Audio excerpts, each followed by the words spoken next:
Coloque expectativas sobre a vida dos seus filhos. Nós estamos diante de uma geração de pais e mães que está se acostumando a aceitar a mensagem de que um pai e uma mãe não pode colocar expectativas para o futuro dos seus filhos, né? Seja o seu filho ainda uma criança, seja o seu filho já um adolescente. Vou dar alguns exemplos. Então eu não posso colocar expectativas no meu filho, por exemplo, ainda pequenininho, porque cada criança se desenvolve no seu tempo, né? Então não cabe a mim ficar colocando ali expectativas em relação às habilidades que ele vai desenvolver ainda muito pequeno. Já na outra ponta, eu não posso colocar expectativa sobre a vida do meu filho adolescente, porque é ele que tem que decidir sobre a sua carreira, sobre o seu vestibular, sobre o seu futuro, sobre o seu emprego, sobre os seus relacionamentos. Enfim, existe hoje um coro que tenta colocar na cabeça dessa geração de pais que eles não podem colocar na cabeça dos seus filhos as suas próprias expectativas. E a justificativa é que se eu fizer isso, meu filho vai crescer traumatizado, vai crescer querendo me agradar e, por consequência, não vai conseguir se realizar porque vai ficar preso ao que eu sou e não vai conseguir realizar aquilo que ele deveria ser.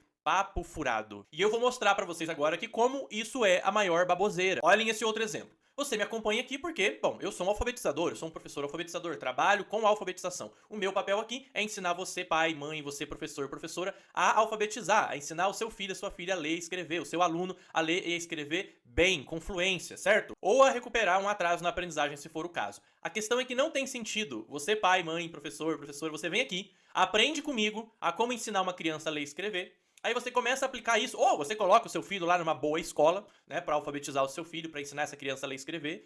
E ao invés de colocar expectativas sobre esse momento, ou seja, você fica esperando que logo seu filho, a sua filha vai saber ler e escrever bem, com fluência, né? Saber ler e escrever de verdade. Ao invés disso, para não colocar expectativas sobre os seus filhos, né? Porque, poxa vida, né? Segundo alguns grupos isso não é bacana, pode traumatizar a criança. Você faz todo esse investimento, você faz todo esse trabalho acontecer e simplesmente diz assim: ah, não, mas tá tudo bem, né? Se meu filho aprender a ler e escrever, é legal. Se não aprender também, tudo bem. Então vou respeitar o tempo dele, o tempo dela, e tá tudo bem, não vou colocar expectativa sobre esse momento. Percebem o que eu tô querendo dizer? Não é assim. Puxando a sardinha pro meu lado, quando a gente fala em alfabetização, você vai esperar sim que quando chegue a hora, seja você auxiliando o seu filho, complementando o trabalho da escola ou colocando seu filho numa boa escola, você espera que quando chegue a hora, os seus filhos, os nossos filhos, que eles possam aprender a ler e escrever bem, com fluência, para que eles possam aprender outros conteúdos, para que se desenvolvam intelectualmente, para que consigam progredir na vida. Você não fica de papo furado relativizando tudo, relativizando resultados e aceitando que seu filho, que a sua filha se torne aí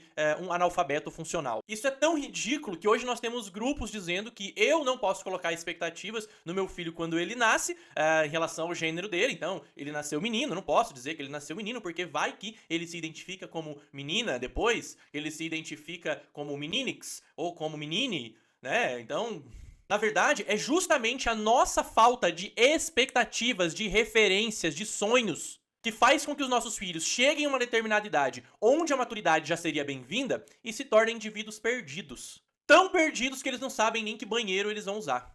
E eu deixo um alerta para as famílias que ficam relativizando esse tipo de coisa, dizendo que não, tá tudo bem, a gente tem que respeitar isso daqui, não tá tudo bem. Lá, se lá na escola do meu filho eles optaram por chamar todo mundo de meninix, se eles optaram por usar todo mundo o mesmo banheiro, e bom, tá tudo bem, né? Se a escola definiu, cabe você ou não, por exemplo, definir se seu filho continua ali ou não. E tem gente que relativiza, fala que, ok, não vou me importar com esse tipo de coisa. Mas é nas pequenas coisas que os nossos valores vão aos poucos sendo testados por esse mundo. E ainda que você esteja muito próximo, será mesmo que vale a pena se você tem a opção de escolher um caminho diferente pro seu filho, ou seja, de colocar expectativas sobre ele e tentar guiar esse caminho da melhor maneira possível, permitir que ele esteja sujeito a certas influências ou a certas mensagens que a gente sabe que pode literalmente mudar o rumo da vida deles? Então, uma geração de pais ausentes que não agem pelo exemplo, pela presença, mostrando para os filhos o caminho que quer que eles percorram no futuro, é o que faz com que nós tenhamos hoje uma das gerações de adolescentes mais depressivas, mais dependentes de medicação, de telas, uma das gerações mais ansiosas e alcoólatras de todos os tempos.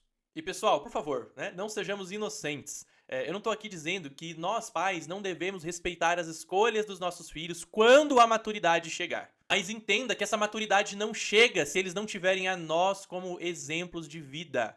Se não formos nós o farol para guiar os caminhos da vida deles, provavelmente eles não vão chegar a essa tão sonhada maturidade que a gente tanto fala. Por outro lado, quando nós criamos filhos cheios das nossas expectativas, dos nossos sonhos e desejos, eles alcançam maturidade, encontram em nós segurança para poder trilhar com tranquilidade os seus caminhos. E quando isso acontecer, você pai, mãe, nós pais, aí sim nós vamos sentir segurança em confiar nos caminhos dos nossos filhos, nas escolhas deles. Mas até lá, eles são nossa responsabilidade. Esse papo de que o filho a gente cria pro mundo e que depois de um tempo não é mais minha responsabilidade, isso é papo de pais inconsequentes que querem se livrar logo de algo que eles consideram um peso.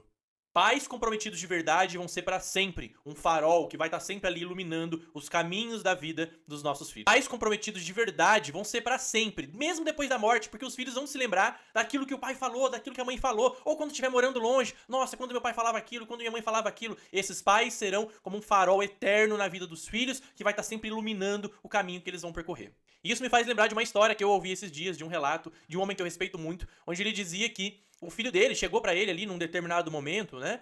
Já um adolescente, indo pra vida adulta, e perguntou pro pai dele: ô pai, que decisão você acha que eu tomo ali? Ele não me lembra exatamente qual que era a decisão que ele tinha que tomar, a questão é o contexto. O filho pergunta pro pai assim: que decisão você acha que eu tomo em relação a isso? E o pai, querendo dar essa autonomia pro filho, fala: não, filho, eu quero que você decida, né? Escolha seus caminhos, eu não vou estar aqui pra sempre pra poder escolher por você. Aí ele, tá, pai, mas fala aí pra mim, o que você acha que é melhor? Qual você acha que é o caminho que eu devo ir? E o pai insiste: não, filho, decide você que tem que saber. E o filho olha pro pai e fala: não, pai, eu quero saber o que você quer pra mim. O que você quer que eu queira? E talvez nesse momento você esteja se perguntando assim: poxa, esse pai criou um filho totalmente submisso, um robozinho, uma pessoa sem personalidade, um fraco, né? Que não consegue nem tomar uma única decisão. E aí, esse filho vira pro pai, depois do pai insistir, e fala assim: ô pai, pera lá, você já trilhou todos esses caminhos, já trilhou todas essas escolhas, provavelmente errou em muitas delas e conhece as pedras que tem em cada um daqueles caminhos ali. Por que eu vou ficar aqui me arriscando a fazer a coisa errada se eu sei que você sabe o caminho certo? E eu não tô aqui falando de perfeição, onde nós pais vamos sempre saber tudo, temos sempre as melhores respostas, saber todos os caminhos. Não é isso, mas é a nossa obrigação tentar. Tentar o quê, professor? Tentar ser o melhor pai do mundo? Eu quero ser o melhor pai do mundo pros meus filhos. Se você não tem o desejo de ser o melhor pai do mundo, a melhor mãe do mundo pro seu filho e pra sua filha, para mim aí já tem uma coisa errada.